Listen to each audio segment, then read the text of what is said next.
Akkam jirtu kabajamtoota daawwattootaa fi hordoftoota Oromiyaa Freedom Media ta'an balii gungumoo uummataa nageenyi keenya kabajaa bakkuma jirtanitti sinaa ga'u jedha. Ebila 25,2026 oduu guyyaa irraatiif qindeeffame kan isin biraan ga'u taati. Jalqaba irratti hangafoota oduu. Imbaasii USA tarkaanfii poolisiin federaalaa fi kan naannoo Tigraay hidhata namoota gocha yakka seeraan alaa ilma namaa daldaluu irratti bobba'an irratti fudhatan jaje. Naannichaa kaartuumitti walitti bu'iinsa Itoophiyaa, Eertiraa fi Suudaan keessaa dhaabuuf waamicha dhiyeesse. USA'n nama hoogganaa hidhattoota Iraaq iddoo inni jiru eeruu kenneef badhaasa $10 miliyoona qopheessite. Waraana USA Israa'el waliin taasiste kaarkulamii keessatti hammachuu fi saamtonni galaanarraa doonii boba'aa fe'atte qarqara galaana Somaaliyaatti butanii.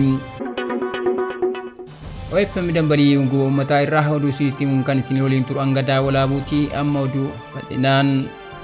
Imbaasii USA tarkaanfii poolisiin federaalaa fi kan naannoo Tigraay hidhata namoota gocha yakka seeraan alaa ilma namaa daldaluu irratti bobba'an irratti fudhatan jaje. Finfinneetti kan argamu imbaasii United States hidhata namoota gocha seeraan alaa nama daddabarsuu irratti bobba'an komishinii poolisii federaalaa fi poolisiin Tigraay waliin ta'uun tarkaanfii irratti fudhachuu isaanii jaje. Finfinneetti kan argamu imbaasii United States hidhata namoota gocha seeraan alaa nama daddabarsuu irratti bobba'an komishinii poolisii federaalaa fi poolisii Tigraay waliin ta'uun tarkaanfii irratti fudhachuu isaanii jaje. Imbaasichi ibsa fuula miidiyaa hawaasaa irratti baaseen gocha seeraan alaa nama daldaluun kan to'annoo jala oolfaman shakkamaan Yitbaarik Daawitii fi waayiloonni isaa duula taatee kan to'achuuf taasifamu keessatti gahee guddaa kan qabanidha jedhe. Namoota dhibba kan hidhata namoota yakka kana keessatti harka qabaniin ajjechaa namoota nagaa irratti raawwateef hojii haqa argamsiisuu jechuun imbaasichi ibseera. United States walta'iinsawwan yakkoota wal fakkaataa to'achuuf dhaabbatanii fi akkasuma aangawoota Itoophiyaa waliin dhimma kana irratti hojjechuu itti fufti kan jedhe ibsi kun ilma namaa seeraan ala biyyaa biyyatti dabarsuun daldaluu yakka mirga namummaa sarbu ta'us yaadachiise. Ebila 2026 komishinii poolisii federaalaa Itoophiyaa dursaa garee gochaa yakka daldala namaa irratti bobba'an Yitbaarik Daawit Kebroomii fi waayilaan isaa 9 kanneen namoota 3,000 ol daangaa seeraan alaa qaxxaamursiisuun du'a namoota 100 fi gudeeddii dubartoota 50 ol ta'aniif sababa ta'an dhimma isaanii gara abbaa alangaatti iyyachuun himannaa irratti banuu isaa beeksisuun kan yaadatamudha. Poolisiin ibsa baaseen shakkamaan addunyaa irratti akka qabamu barbaadamaa ture kun kan qabame magaalaa Shiree naannoo Tigraay keessatti yoo ta'u kunis tarkaanfii qindaa'aa akka kaartuumitti qindeeffamee tureen ta'uu eeree. Adeemsi qorannoo kunis wal jijjiirraa odeeffannoo bal'aa biyyoota hedduu gidduutti taasifame kan hammate ta'us mul'isee ture. Ibsa ebila jalqabaa bahee ture kanaan hidhatni daldaltoota kana bara 2011 lakkoofsa Itoophiyaa irraa kaasee socho'aa kan ture yoo ta'u Itoophiyaa fi biyyoota ollaa irraa qondaaltota qacaruun gara iddoowwan tursiisa Libiyaatti geejjibsiisaa turan. Qondaaltonni akka jedhanitti warri kaffaluu hin dandeenye ammoo dararama hamaadhaaf saaxilamaa turanii. Poolisiin qorannoo faayinaansii taasiseen hidhanni kun maallaqa biliyoona 3 ol ta'u sochoosaa akka ture mirkaneesseera. Ammatti ragaalee miidhamtoota 100 olii fi firoottan isaanii dabalataan namoota biyyoota Afrikaa fi Awurooppaa keessa jiran irraa sagalee ragaas walitti funaanamu gabaasuun ni yaadatama. Gumiin naannichaa kaartuumitti walitti bu'iinsa Itoophiyaa, Eertiraa fi Suudaan keessaa dhaabuuf waamicha dhiyeesse. Gumiin naannichaa bakka bu'oota biyyoottan akka Suudaan, Eertiraa fi Itoophiyaa of keessatti hammate walgahii guddaa kaartuumitti ebila 23 gaggeeffame irrattii fi walitti bu'iinsa naannicha keessatti deemaa jiru dhaabuuf waamicha nagaa wal danda'uun waliin jiraachuu dhiyeessuu isaa ejensiin oduu Suudaan gabaaseera. Gumiin naannichaa bakka bu'oota biyyoottan akka Suudaan, Eertiraa fi Itoophiyaa of keessatti hammate walgahii guddaa kaartuumitti ebila 23 gaggeeffame irrattii fi walitti bu'iinsa naannichaa keessatti deemaa jiru dhaabuuf waamicha nagaa wal danda'uun waliin jiraachuu dhiyeessuu isaa ejensiin oduu Suudaan gabaase. Maqaa gumii uummattoota Eertiraa, Suudaanii fi Itoophiyaa jedhamuun beekamu kun walgahichi fedhii uummattoonni naannichaa nagaaf tasgabbiin jiraachuuf qaban kan calaqqisiisu yoo ta'u duudhaalee waliin jireenya guddisuun diinummaa fi walitti bu'iinsa balaaleffachuu isaa gabaasni kun eereera.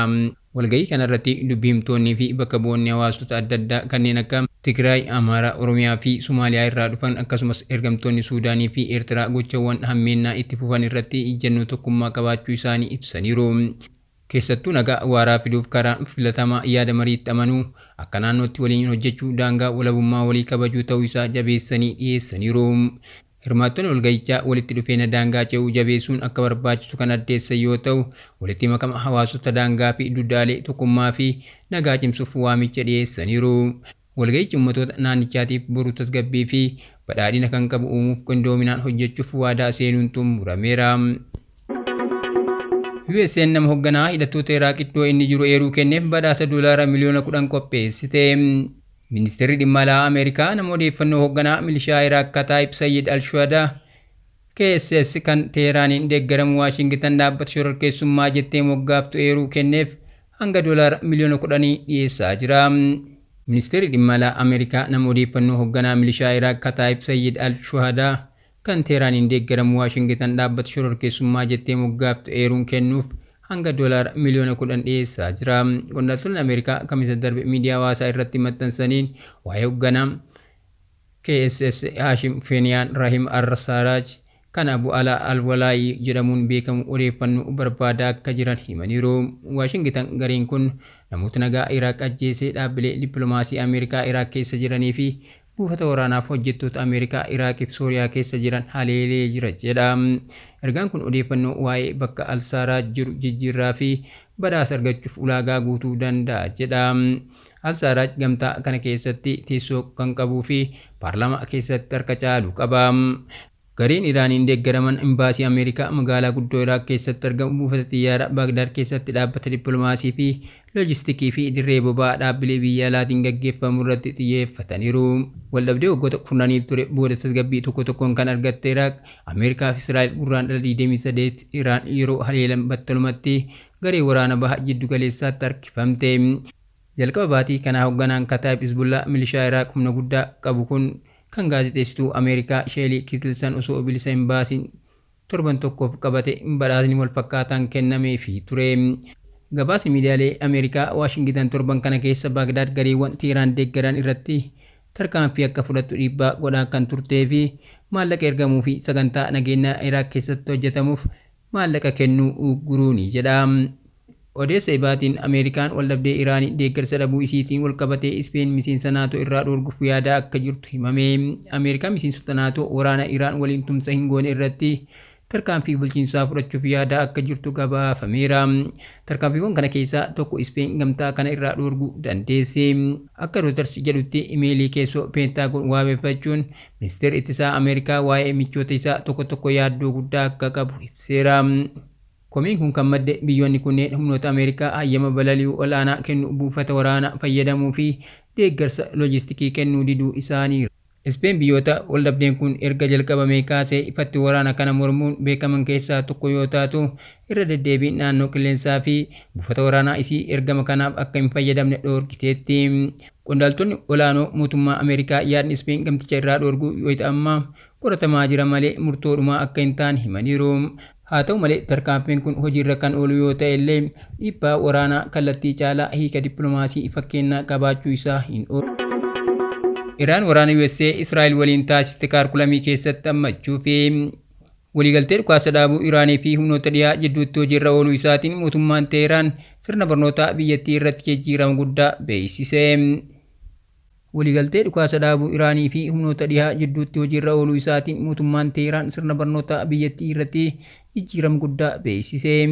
Ministeerri barnootaa Iraan waldhabdeen biyyattii fi Ameerikaa Israa'el jidduu isaa mudate qondaaltonni waraana sadaffaatu nurratti fe'ame jedhanii kan waaman bara dhufu irraa eegalee kitaabota barnootaa barattootaa keessatti akka hammatamu himaniiru. Murteen kun kan dhiyaate pirezidaantii Yuunaayitid Isteetsi Doonaald Tiraamp dhukaasa dhaabuu erga dhiyeessanii guyyaa tokko booda. Kaarkulamiin kun wareegamtoota yeroo waraana lubbuu isaanii kennanii fi humna waraanaa Iraan kan ibsu ta'a. Gareen ogeeyyii addaa odeeffannoo seenaa waraanaa fi wareegama hooggantoota Iraan sirriitti ibsu walitti qabuuf ijaarameera. Ministeerri kun qabeenya qabnu maratti fayyadamnee seenaa kana dhaloota dhufuuf ni dabarsina jedhanii. Tarkaanfiin kun qaama tarsiimoo Iraan guutuu biyyattii keessatti seenaa waraanaa diiguuf fudhatte keessaa tokko. Bara darbe kaalkulamii barnootaa waldhabdee Israa'el waliin uumame akka injifannoo biyyaalessaa guddaatti kan agarsiisu of keessaa qaba ture. Miira jaalala biyyaa fi ofirraa ittisuu horachuu akkasumas sarara ilaalcha mootummaa fi saayinsii ittisaa manneen barnootaa keessatti horachuu mootummaan tokkummaa biyyoolessaa barattoota jidduutti cimsuuf kaayeffate. Saamtonni galaanarraa doonii boba'aa fe'attee qarqara galaanaa Somaaliyaatti butanii. Dooniin boba'aa fe'attee fi hojjettoota 17 baattee qarqara galaana Somaaliyaatti dhiyaattee yabalaa turte saamtota galaanaatiin butamuu isii qaamoleen nageenyaa adda addaa ibsaniiru. Kabajamtoota daawwattoota keenya tamsaasa keenya akka namoota hedduu bira ga'uuf peejii keenya follow share gochuun akkasuma YouTube chaanaalii keenya subscribe godhuu hin dagatinaa. Oduun guyyaa kanaaf qabannee kanneen turanii waan nu daawwattaniif galatoomaa.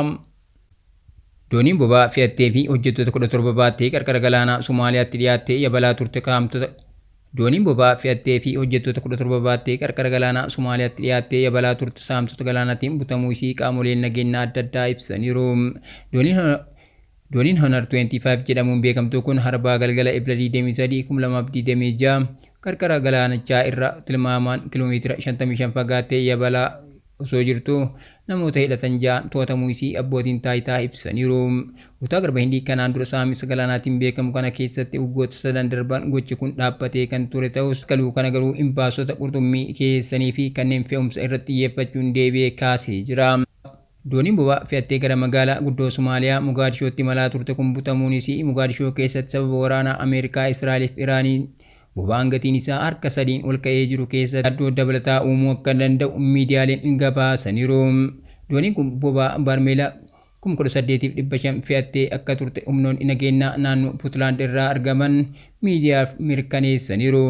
Marsariitiin Ship Atlas jedhamu akka agarsiisutti dooniin kun naannoo Somaalilaand buufata doonii Barbaraa irraa guraandhala 13 2018 akka lakkoofsa Itoophiyaatti kan kaate yoo ta'u walitti bu'iinsi erga eegalee amma tokko booda qarqara galaana Imireetota Arabaa gamtoomanii geesse. Kaartaan doonii kanaa akka agarsiisutti seensa bishaan Hormuz Strait of Hormuz naannoo dhiyoo naannaa turtee bitootessa 24 2018 akka lakkoofsa Itoophiyaa qajeeltoo isii gara Mogaadishootti deebifatte. Gabaasichitti dabaluun hojjettoota 17 Paakistaanota 10 Indooneeziyaa 4 Indiyaa 1 Sirilankaa 1 fi lammii Myanmar 1 baattee kan jirtu dooniin kun wayita ammaa kana to'annoo saamtota jala galuun magaalota qurxummii kiyyeessitoota Xaafuun fi Baandar Baayidaa jidduutti qarqara galaanaa irratti dhaabbattee akka jirtu himame. Kabajamtoota daawwattoota keenya tamsaasa keenya akka namoota hedduu bira ga'uuf peejii keenya follow share gochuun akkasuma YouTube channel keenya subscribe godhuu hin dagatinaa. Oduu guyyaa kanaaf qabannee kanneen turanii waan nu daawwattaniif galatoomaa.